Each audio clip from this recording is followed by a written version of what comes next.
For today's segment, we're fortunate enough to be joined by Abu Bakr Abed, joining us from Gaza, and Sharif Abdel Qaddous, editor at Drop Site News, often edits pieces by Abu Bakr. Abed, thank you so much to both of you for joining us. You're welcome. Thank you. And so, Abu Bakr, we had an entire segment planned out where we want to talk about all the different updates that have been happening in the last couple of days. But then this morning, you witnessed news that is now kind of trickling into the international consciousness, which was this shelling of a UN building. So can you describe for us where you were, why you were there, and what you saw? Yeah, the first thing that you have to know is that Israeli tanks have been shelling ceaselessly the eastern parts of Deir al-Balah. So very expectedly, we know that the buildings along the eastern outskirts will be hit by those shells. 11:30, I was out for an emergency, exactly 11:30 in the morning, Gaza time. And I was along Salahuddin Road on the eastern outskirts of Deir al-Balah. Then I heard a massive shell, which is like a booming sound, a very, very horrifying sound. And it flew over the car which I was in. And then it hit the UN compound. And we saw the smoke, the cloud of smoke that emanated or went out from the building itself. And after that, we went all the way along the Salahuddin Road, and we saw two convoys, two vehicles of the World Health Organization, along with the UN convoy, were one of the vehicles of them, so 3 vehicles, and another ambulance which had a UK logo on it. So it was for a medical organization based in which is Kudos, and foreigners, the medical staffers from outside Gaza, they've come in to take the casualties, and they've rushed to Al-Aqsa Martyrs Hospital in Deir al-Balah, and they surrounded the place and they took the casualties. So we understand that what we saw is that one of the foreign workers was killed, 5 were injured, but we have another report that another one was killed as well. But so far, we understand that 1 was killed, 4 were injured. And this is what happened. And until the place for 1 hour, for 1 complete hour, I saw the events myself and I saw everything. So it was very clear. It was a shell by Israeli tanks, and the arbitrary shelling has even caused many casualties over the past 2 days. So it's very expected. And the IDF is firmly and plainly denying that they struck this UN building. How can you be sure that it was a UN building that you saw get hit? And how could you be sure that it was an IDF shell? Yeah, there were flags of the UN over it, and we know since the UN got into Gaza, they have marked their places with either fences or flags over the place, and with their vehicles parking in front of those buildings. And we understand that this is not the only building inside Deir al-Balah, because since the start of the war in Gaza, as we wrote to Drop Site News with Sharif, the first story we reduced together, that Deir al-Balah is the last standing city in the besieged territory. So the UN and the other international humanitarian organizations make sure that they are going to be stationed in the most or in the safest place inside Gaza, that is Deir al-Balah, which has been the least hit over the course of the genocide. That's why it's not the only building. We have Abu Husni Street, which is in the middle of Deir al-Balah, that has several organizations like WFP and UNRWA, as well as UN. But the fact is that this was along in Al-Birka area, along the eastern outskirts of Deir al-Balah, the eastern part, and it was marked clearly with flags, and there were cars parked outside the building with clear logo, like emblazoned with logos of the UN, and at the same time the building itself has many flags over it. So it was clear that the UN building, and I know, by the way, before this attack and before this hit, I was very aware of all buildings that are working inside Deir al-Balah, because I'm in the city and have been observing that over time, and I know where the buildings are, the organizations that were That's working. Where you live. Yeah, that's why I live. That's why I'm telling you that it was clearly a UN building, and Israel hit it. But I think Israel is making the point based on the arbitrary shelling that they did not deliberately hit it. And this is something I might agree with because it's been arbitrary, as I'm telling you, it's been random. So that's why they are claiming right now that they haven't hit the place. But already in the end, even if you purposefully or not purposefully hit the place, it is you. It's a tank from your side. So it's not going to be on the other side because Hamas again, hasn't fired back a single bullet in Israel, despite the fact that they have killed more than 420 people in Gaza over the course of the past 2 days. This is far from the fact that they have killed 150 during the ceasefire. So it's very clear that they hit this place.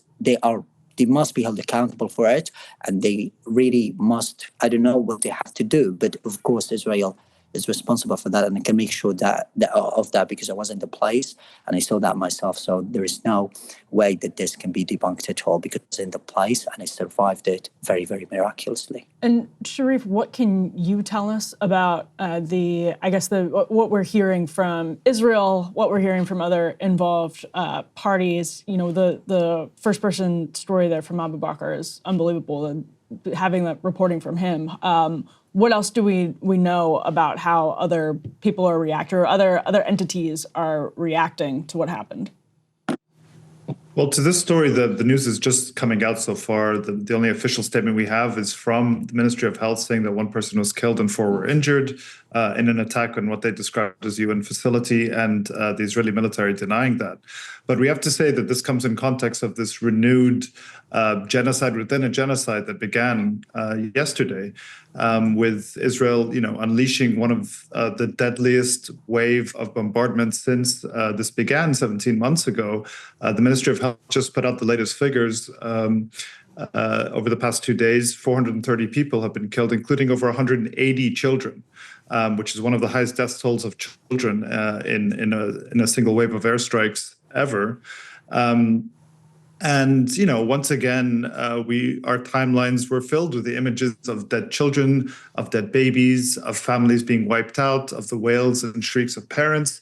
And it came without warning, and it came across all areas of Gaza, very heavily in the north of Gaza, where the Ministry of Health has also put out the kind of numbers of where people were killed, and it was 156 people were killed in Gaza, the governorate of Gaza, which is where Gaza City is, in Jabalia. This was an area that was already completely devastated by the Israeli military assault. And it's also the area where over 500,000 Palestinians had returned to following the ceasefire. Many of them returning and with creating makeshift shelters or putting tents on the rubble of their homes, and that's where they're living. And this is the area that was heavily bombed yesterday. And, Abu Bakr called me when all of this began, and we spoke, and he was seeing helicopters flying low outside of his window, relentless strikes and so forth. The next morning, I contacted another drop site contributor, Hossam Shabat, who's in Beit Hanun, which is all the way in the northeastern edge of Gaza. He replied with one word: death. That's what he wrote. Another drop site contributor, journalist Rasha Abu Jalal, who is among those people who went from Deir al-Balah to Gaza City after the ceasefire went into effect. An airstrike hit right next to her home, collapsed onto her home. She somehow miraculously survived with her husband and 5 children. And she wrote a dispatch for that on drop site that you can read. But, and I think it's important to understand when we're talking about context, this seems to have been Israel's plan all along. This ceasefire that went into effect, that was agreed on and went into effect on January 19th, this was supposed to be a 3-phase deal, the first phase being 42 days.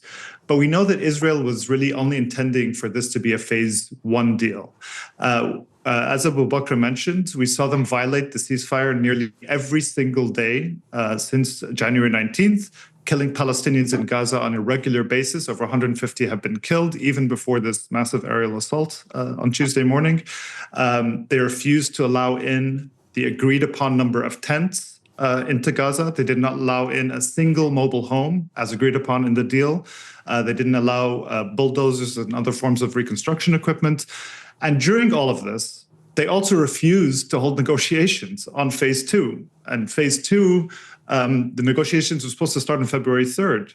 And it was supposed to entail the release of all the remaining Israeli captives in exchange for a substantive number of Palestinians being held by Israel, the complete withdrawal of Israeli forces from Gaza, and the beginning of a permanent ceasefire. And this is something Netanyahu has said plainly that they do not want. Hamas spent weeks calling for serious talks on the second phase to begin. Israel simply did not allow the negotiations to go forward. After the first phase ended in early March, Netanyahu said Israel agreed to what has been described as a new U.S. proposal in which Hamas would release half the remaining captives that it has in return for a 7-week extension. And kind of that's it, nothing in return. And of course, this was not part of the agreement that was set. Hamas rejected that. And then, Israel reinforced a total blockade on March 2nd. Not a single truck has been allowed into Gaza for the past 17 days. No food, no medicine, no fuel. They cut electricity, which affected a desalination plant, which severely limited the availability of water to hundreds of thousands of people, mostly in Deir el-Balah and Khan Yunis. Prices are skyrocketing. People can't afford. So this is a policy of forced starvation that is being reimposed. And we reported a drop site. They also started denying doctors and international humanitarian aid workers entry into Gaza on relief missions at unprecedented rates. And then, on Tuesday, we saw this deadliest wave of bombardments. And we've also seen that the Israeli military has sent out ordering people to evacuate, mostly along eastern Gaza, near the border, in places like Beit Hanun, places like Khoza and Khan Yunis, forcing people into the center of the territory. And this indicates that Israel is renewing plans for ground operations, because this is what we saw last time. And today we have the Wall Street Journal reporting, citing Israeli security sources, that they are planning to escalate a major ground operation using an even bigger force that they used last time, because much of the manpower that they needed on the northern border with Lebanon, they don't need that there anymore because the attacks with Hezbollah have ceased. So this is where it stands now, and it's very ominous. And Abu Bakr, you were telling me just before you came on that your indications were as well that it looks like another ground invasion is underway. What are you seeing that makes you believe that what the Israelis are telling the Wall Street Journal is accurate? Yeah, because I think the shelling has intensified over the past 12 hours, particularly during the night hours, as we've been hearing that. It's not all about this, because when we see the plumes of smoke from the skyline view that we're seeing at the moment, because I have one of the highest points that I can really climb up and see the sky from where I am at the moment. So the eastern parts of Deir el-Balah, we need to remind people that they have been utterly obliterated during the genocide in the Israeli incursion of East Deir el-Balah last August 2024. Every place, every inch in the eastern part of Deir el-Balah was totally annihilated and flattened to the ground. And at the same time, when you see this, this increase of attacks and this increase of shells across those regions, you feel that there is going to be a military ground operation, not necessarily in Deir el-Balah, because in the eastern parts. And at the same time, Sharif told you that the eastern parts and the northern border regions of Gaza and Khan Yunis, when we talk about Khan Yunis, we talk about 3 areas in East Khan Yunis, which are near the borders, like Khza'a, Abasan, and Bani Sahela. So they have ordered all people living there to evacuate. That means they are preparing for a military ground operation. The same has happened in Beit Hanun and Beit Lahia, and here in Deir el-Balah and central Gaza, the northern regions in Al-Baraish camp. And in fact, the fact is that during the ceasefire, when we talk about the ceasefire, the so-called ceasefire, Israel has killed many people, over 20 people in Al-Baraish camps, northern regions. And I went one time to those places and I saw military forces there myself in Al-Baraish camp, northern Which and is a violation of the ceasefire agreement, right? Yeah, during the violations of this ceasefire. This is absolutely a big indicator of an intent for military ground operations. Let me just, because I wanted to make sure that I remember this or I mentioned this, because Sharif talked about the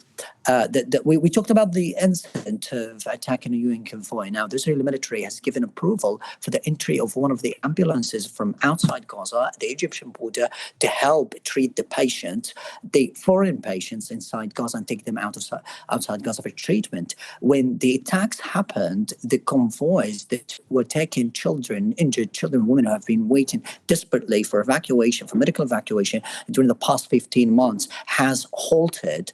And the WHO, the humanitarian organizations, haven't really exerted any efforts to make sure that this process can be resumed. So when you talk about this, that the lives of foreigners are much better or more important than the Palestinian children and women who have been suffering every single day, and people are trying to add comparison up. So why the WHO and the humanitarian organizations have worked so hard to make sure that they are going to take the patients, the foreign patients or the war wounded, from their workers, the foreign workers outside Gaza. But when it comes to Palestinians, we're talking about more than 12,000 patients inside Gaza. They are in desperate need of evacuating right now. 40% of them have died, and many of them, 5 to 10, have died when they reach the hospitals outside Gaza, like Egypt and Jordan, because of the continuous procrastination by the Israeli military and the delays and the restrictions. This is a very, very important point. And when we talk about another point that Sharif mentioned and quite elaborated on, the overpricing. Right now, there are completely different prices. We talk about... Yeah, can you talk a little bit about what the effect has been of the blockade going back into place on March 2nd? Like, what was it like before and what's it like now? Before, the prices were quite reasonable for the entirety of the population. People could really afford. But right now, we talk about an onion for $5, an eggplant for $3, a tomato for $2. We're talking about one of each type. How can people really afford? People are fasting here. They are spending almost 12 hours without a single plate. And at the same time, they don't have anything for suhoor. So the both meals that they should have very peacefully, now they don't have them. A lot of families cannot really afford. Not all families do have the ability to bring their kids food every single day. The insanity of these prices right now, as I was roaming around and going inside Gaza's market here in Deir al-Balah and Khan Yunis and talking to people from northern Gaza, there is not a single bag of flour in the territory. There is not a single cooking oil inside the territory. So how can people really cope with that when there is a scarcity? There's no one single type of fruits is not found inside Gaza.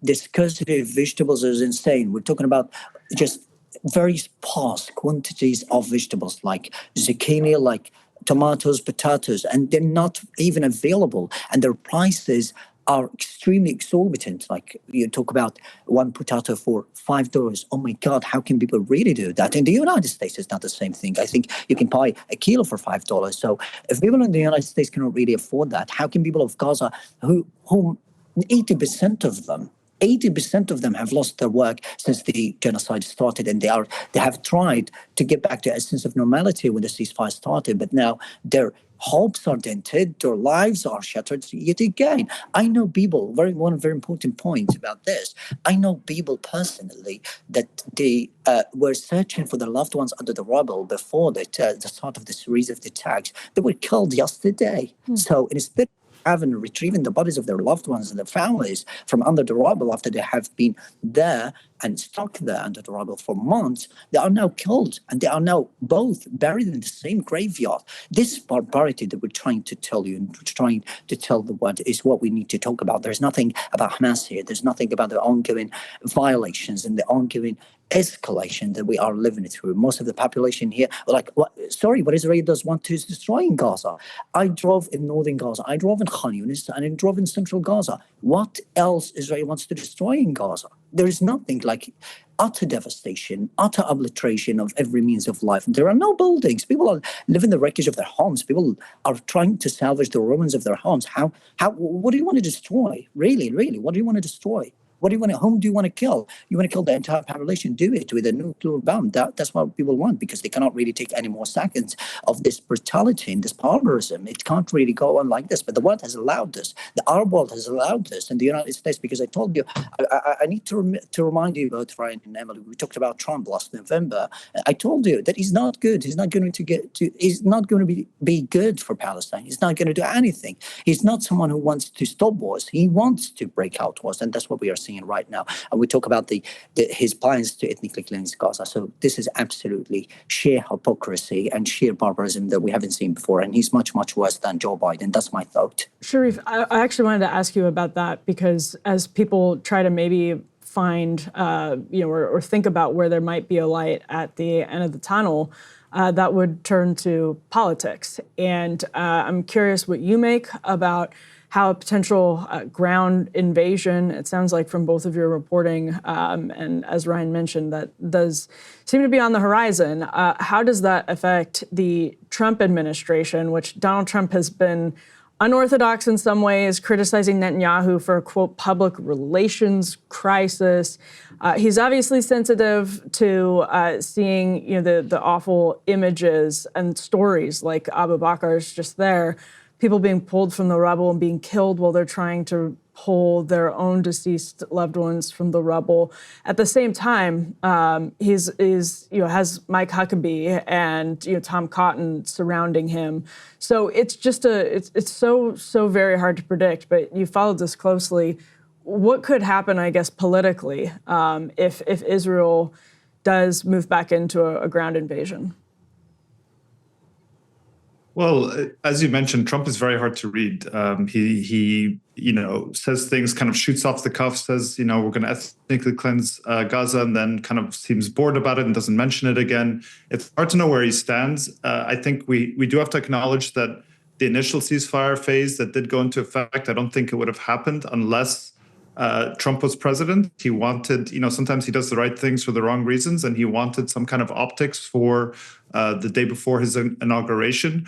And, him and his envoy, Stephen Witkoff, did kind of force this through, where the Biden administration completely failed in that and just allowed Israel to continue.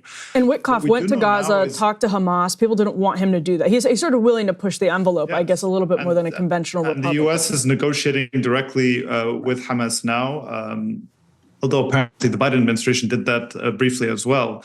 But, after these attacks on Tuesday, Israel said that they had received the green light from the White House. The White House has voiced its approval of this new stage of Israel's assault on Gaza. Netanyahu took to the airwaves and said that this attack was only the beginning. Those are his words, and that all further negotiations about the ceasefire will take place under fire. So this is all happening with the approval of the White House.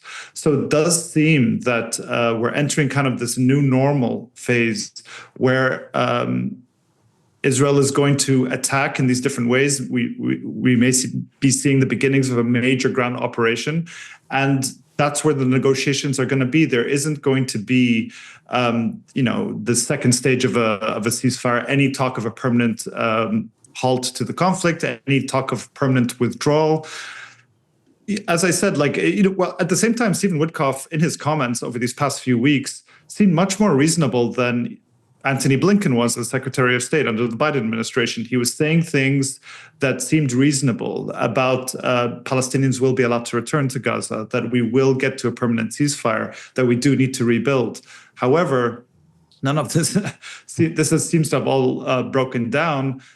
And basically, Israel has completely it violated the ceasefire, made very clear that it was never going to get past this first phase. And now we're seeing what everyone predicted, a massive re-engagement of this violence and trying to force Hamas to release all of the captives, which I don't think Hamas would do if there's nothing in return. And so, we're in a moment now of just increased violence and death. They were just, as Abu Bakr is describing, these attacks, there was this incredible wave the other day, but they're continuing all throughout today. They bombed tents in Mawasi Khan Yunis, killing a family there. And yeah, it's very it's quite frightening to see where this could go. All right, we'll put Abu Bakr's dispatch down in the notes, as well as some of the other pieces, including Sharif's recent piece about doctors and nurses being kept out of Gaza. But Sharif, thank you so much for joining us, and Abu Bakr, please stay safe, and thank you for all you're doing for us. Hey, if you liked that video, don't forget to hit the like button and subscribe to Breaking Points. If you want to see the rest of Counterpoints, go to breakingpoints.com to become a premium member and get the full uncut show every morning in your inbox and on Spotify.